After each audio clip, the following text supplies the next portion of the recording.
spent my first 18 years in Russia, and then when we immigrated, me and my family, to Israel. I studied here at the university, went to the army, then created my first startup, and now this is the second. The first time I was really clueless. Me and my sister also wanted to have our own business. We had absolutely no idea about startups, funding, nothing. And yes, it was tough. We spent like 1.5 years only to find investment. We tried to finance ourselves, like doing consulting and other things.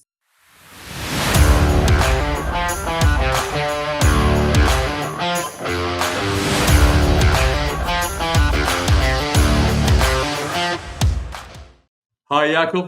Thank you so much for coming to the live with Founder. How's it going? Hi, Max. We are fine. Thank you. Thank you so much for coming and for your time today. So, in TLOAF, we talk about you more than your startup. Israel is full of startups. You are one of the best countries in the world in generating extremely great startups. But today we are focused more about yourself, what is behind the startup, which I'm talking about are the founders. So as we start, would you like to give me a picture of yourself, who you are, where you come from, and how it all started? So I'm a immigrant from Russia. I was born in Moscow. I spent my first 18 years in Russia, and then when we immigrated, me and my family, to Israel, where actually I studied here at the university, went to the army, and started working, and then created my first startup, and now this is the second. I have a family, 3 kids, a dog, beautiful wife. So this is about me. I mean, why have you decided to become an entrepreneur? Why I'm asking this because be a founder is extremely tough. It's a very tough job.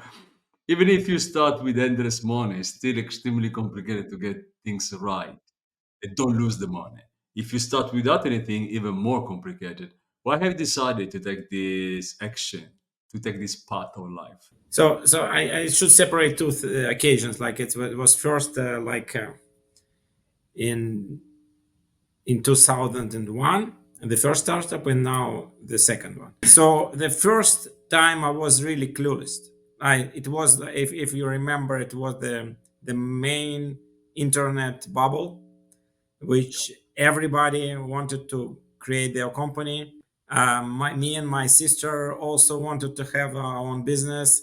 We had absolutely no idea about startups, funding, nothing. Like market feeds, all these sports.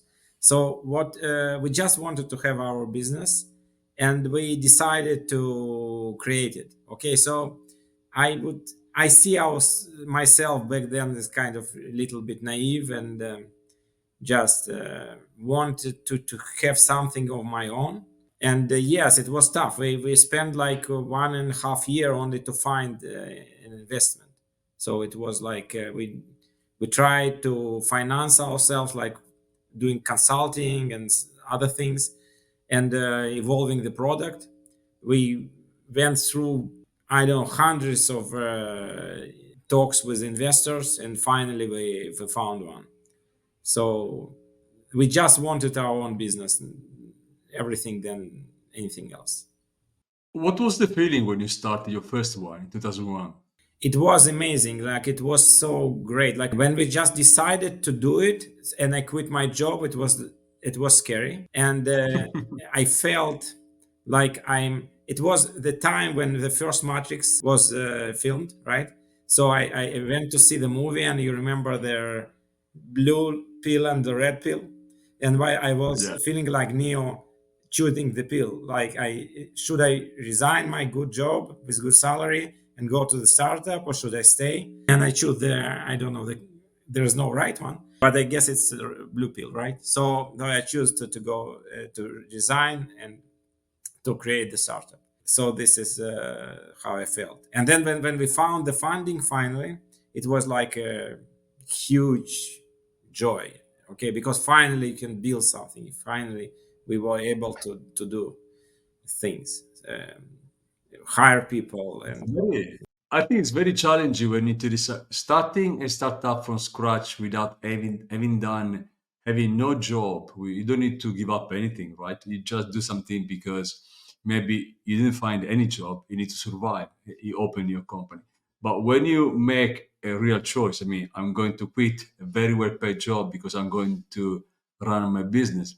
It's very much jump into the unknown. So you need to leave something certain to go to somewhere that's extremely complicated can be and very uncertain. So where do you find when you started, what were the initial struggles? Where do you find the most difficult part to run your business? So back then, the first startup, the most difficult thing was actually, I still believe that the most difficult thing in startup in any business is actually finding clients and sales, because like building product is still for me some kind of straightforward process. It can be done more efficiently, less efficiently, but actually making the money, I think it's most important and most critical and trickiest part of the business. And we found out that after 6 months of working, that we need to sell the thing. And then how can we sell it?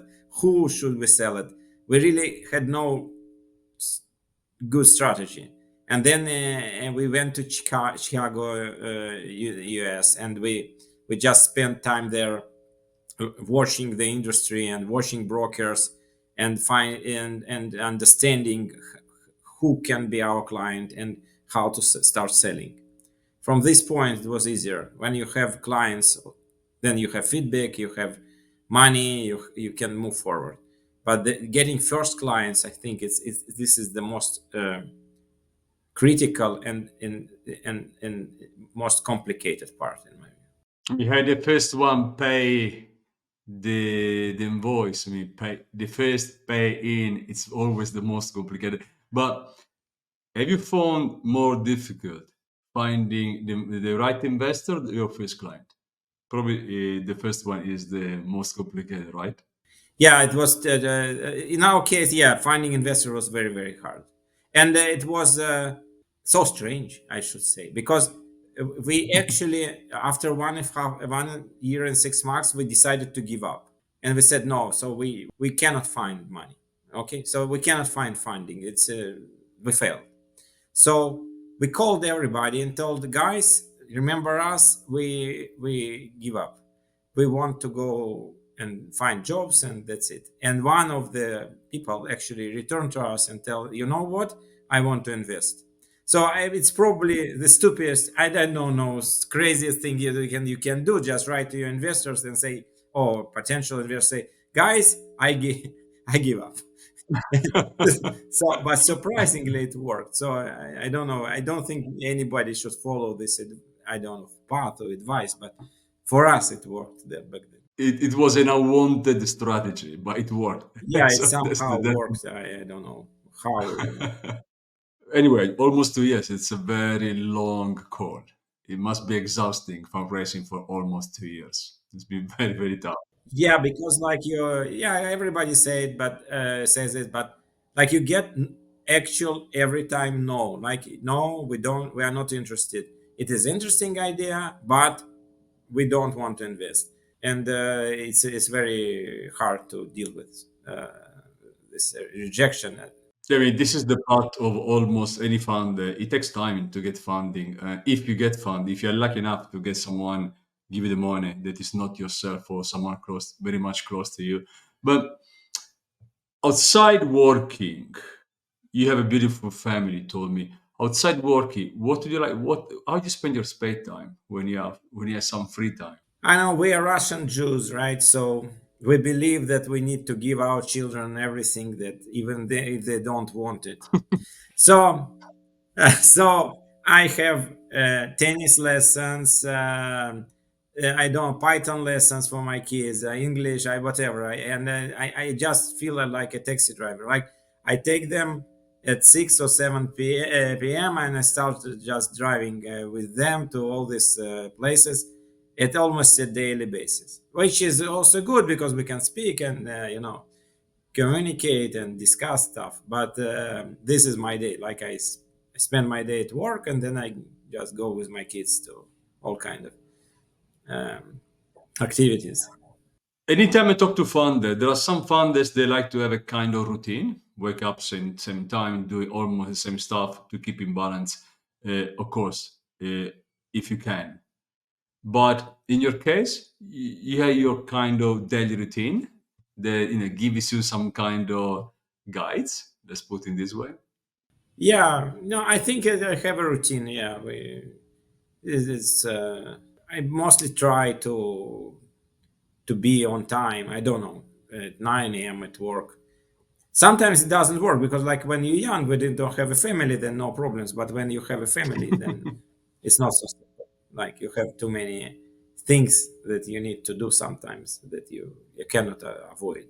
You have been entrepreneur for more than 2 decades. But when you started, of course, now you are much more confident. But when you started, have you ever thought?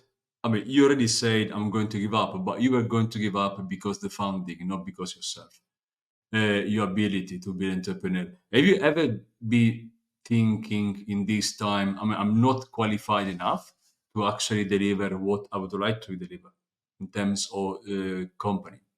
A good question, but no, no, we were very confident in ourselves all the time. That we really thought, yes, we can deliver, given the funds and other things. So no, I have this, like, I'm not, it's not constant time being an entrepreneur. Like, I had my own startup, then I had like 16 years being top manager for 3 companies.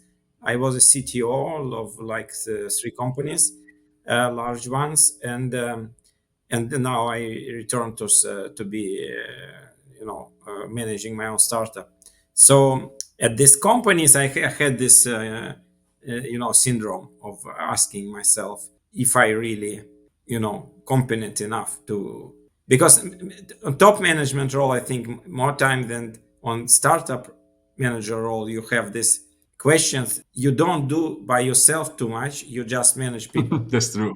So and then you say, okay, what actually it is something that I do.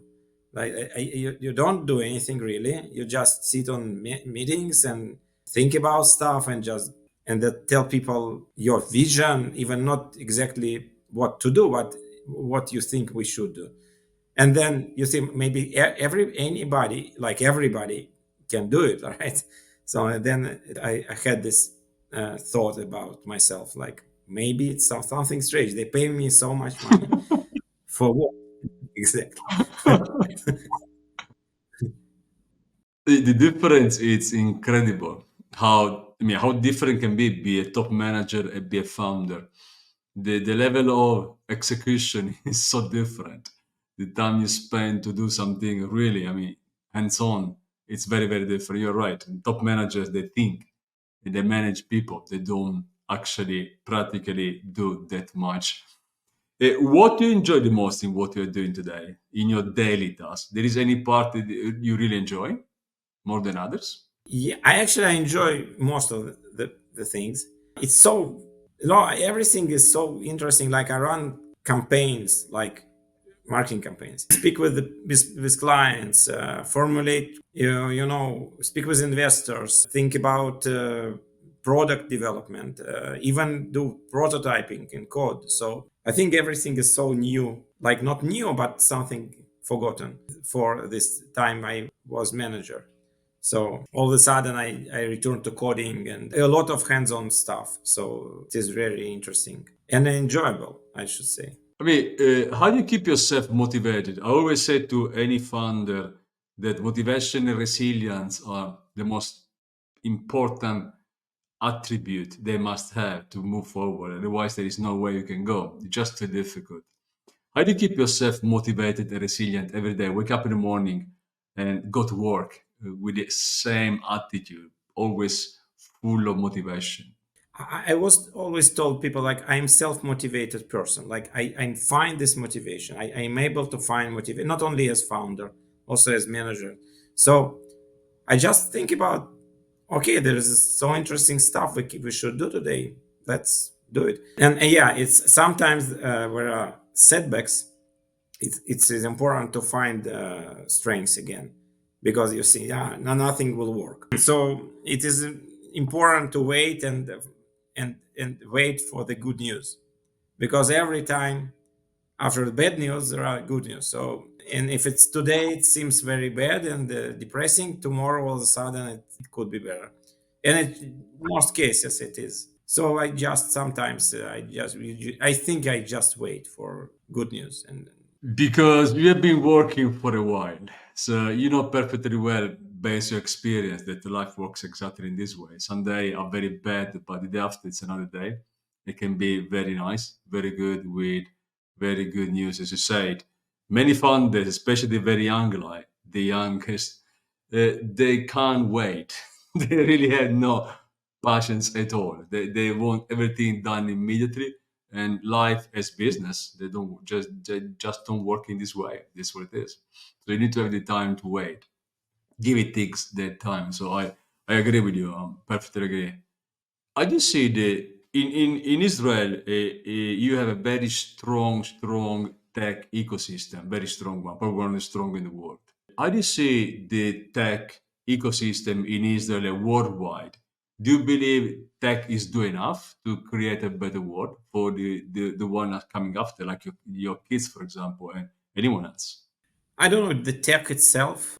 I think in a sense we do, but I think we spend sometimes too much effort on things that they is not related to their to this purpose. Okay. For example, myself, I our startup was kind of, I think, good purpose, but then I worked for forex companies, which I don't really believe does they do anything good for people. Then I worked for advertising, which is better, but again, I don't think it's not like saving lives and or creating future. And so finally, I have a product that think help people to grow, and this is was actually one of my motivations of creating something that I truly believe contribute to the world and not only to the revenue. And I worked I think too many years for a company that the main goal was revenue and not anything else. So so I think in Israel we have kind of we laugh about it. We have this uh, cheap industry. I mean semiconductors and other things with like deep technology and biotech, and then but on the other side we have so many gambling and all kind of stuff that is really technologically it's amazing. By the way, like trading platform is very complicated technology, but in my view it's not so beneficial for society, or let's say for world or whatever. So That's true.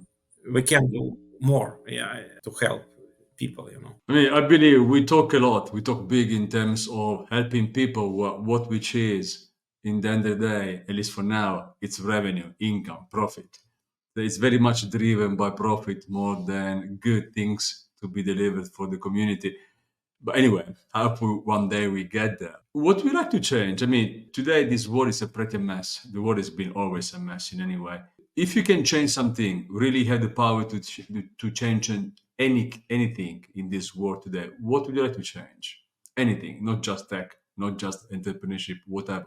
I thought about it really, and this war also makes us think and think about it and think really what can be done. And in my view, I want people, countries, uh, I don't know, humanity, to deal with the real problems. But like you see this problem, our war right now, yeah, it's a real problem. Yeah, we need to protect ourselves. Okay, but if you think about it, it's like it's waste of resources and waste of lives and everything, but also waste of time, resources, everything. And this war of Ukraine and Russia is also craziest thing. And instead of doing something good, the people do this absolutely useless thing. And what I want to do is somehow create real process that force people to do something useful. And I don't and then maybe I just discussed it with my friend, it should be some kind of, I don't know, policing the world, something like this. Maybe it sounds bad, but you know, UN now is useless organization in my view. It is. And if the UN uh, had been not useless organization, but actually could say to countries what to do, and people were following this request or order, maybe it was great. Like, because you know, I really want somebody else to say just stop. And because nobody, for in our war, I don't want to go to politics and war, our war and this, but I really want somebody to say, okay, stop fighting, we will take in responsibility, don't worry, you will not be killed by Hamas anymore. No, okay. But nobody takes responsibility. People just want it somehow to be resolved. It will not be resolved by itself. So this is why we have wars. But and I really want people to agree. Okay, let's agree. Finally, we don't want wars. We don't want to deal with this. We want to deal with climate. Want to deal with diseases. Want to deal with education and all this stuff. I'm kind of 53 years old, and I'm too. I'm not so already young, so I want to this war to be better than it is right now.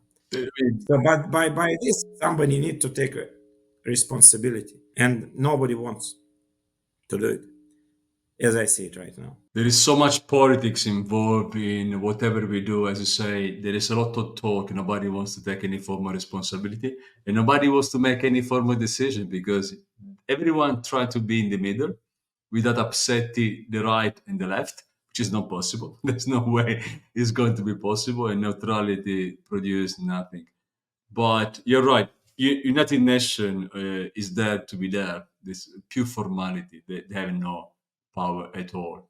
So they really can't do anything. That's the reality. As many organizations worldwide, it all goes to the state, but states as well are limited for many reasons. But anyway, I do hope everything will finish. Russia, Ukraine, Israel, all this kind of stuff we must put an end very soon. We should use resources for the good, for creation and not destruction. Which are the things that in life really matters you, touch you the most, and you are willing to fight for? I guess future of my kids, like it's very important for me. Like my particular, like my kids and all the new generation, and so I wish them the best. Like I want them to get the best, be safe, be productive, be happy, everything. In terms of climate change, are you concerned, or is something that we are not bothered too much? I am, and mostly I'm concerned that we don't do anything really. Like I think it's everybody understand. I'm not a scientist, so I don't know for 100%. But it looks like that climate goes every year from it becomes more and more problematic. All right, so it's kind of hard not to notice. So I don't know what will be in the future. I don't understand these models of climate, but I think we should do something. It can be reducing the CO2 emissions. It can be creating something that will solve it technologically. I personally believe that maybe this is the real solution. Because I don't know, I don't think China or Russia or whoever will really reduce, and then it's useless talk. And even not Russian. The world is not ready. I don't see how. Okay, so but creating technology that will solve it, maybe it is the solution. But people need to concentrate on this and not on something else. Yeah, we see good. I was at this conference lately, and you see a lot of investment in clean tech and this kind of solutions, but we can do more. Yeah, probably they are not enough. There is not the magnitude from any angle, from the entrepreneurs, from the society itself, and from the politicians as well.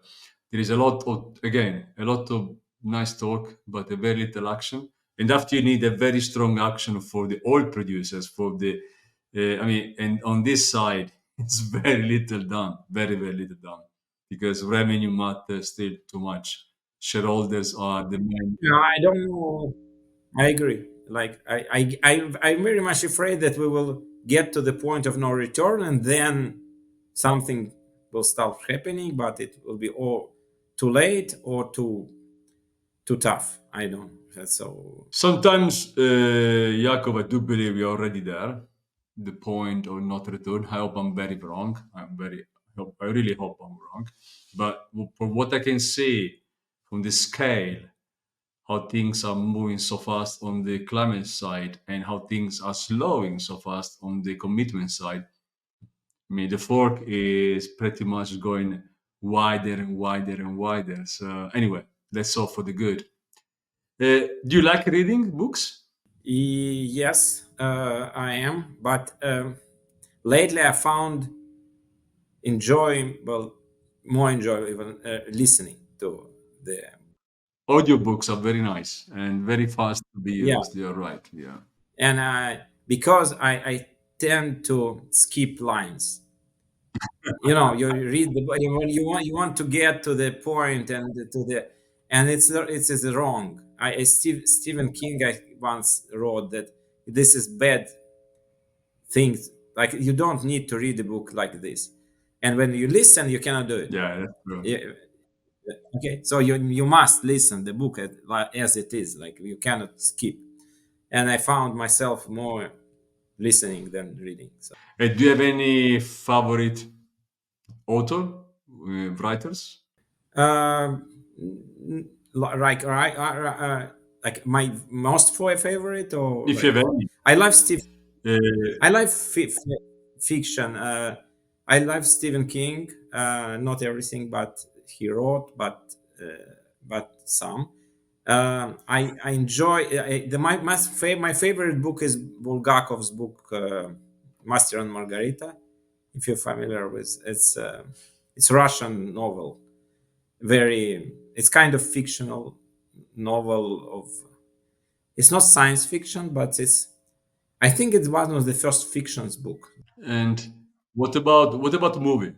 Movies lately, I think there are too many teenage movies, so I cannot find something for myself easily. So because Especially when if you watch Netflix, it's all about teenagers now.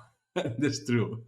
yeah, the Gammon theaters, it's always the same, and my kids enjoy it, and I even started to enjoy myself all this, Marvel universe stuff, and but still, it's for me, it's kind of it's not natural. What is the best lesson that life gave to you so far? Hard to say. I should say maybe that you can overcome every problem if you really try hard, and you don't have any things like illness, disabilities. I don't know, things that prevent you. So if you really want, you will achieve what you want. And your greatest wish? I don't know really. I don't think one. I don't have one. I don't. Let me close with a recommendation. If you can recommend to all the founders watching this podcast today anything, what would you like to tell them? Because I also repeat it right now, this thing, guys, like if you starting the startup right now, just forget about the possibility of getting easy money. Just forget it. We all hope about it, like we all listen, we all have stories that this guy raised money on 6 million on slides. It will not happen with you, okay? It will happen with somebody else, not with you, okay? So you need to understand that you can get money only after you have a product and most probably revenue, and you should be ready for this. Like you should understand that you need to achieve it, then you will get funding most probably, or not, but not before. So think about it this way. It's like, how can I arrange the whole process of building the product, selling the product, creating the team, and everything in this situation. Not when I dream that in 2 months I will find some VC or angel and he will give me $500,000, and then no, it will not happen. Think about how can I do it without it. And if you can, then fine. If you cannot, then probably you will not be able to succeed. Jacob, thank you so much for coming to the Life of Founder. It's been an absolute pleasure for me. Thank you. Thank you, Max. Thank you.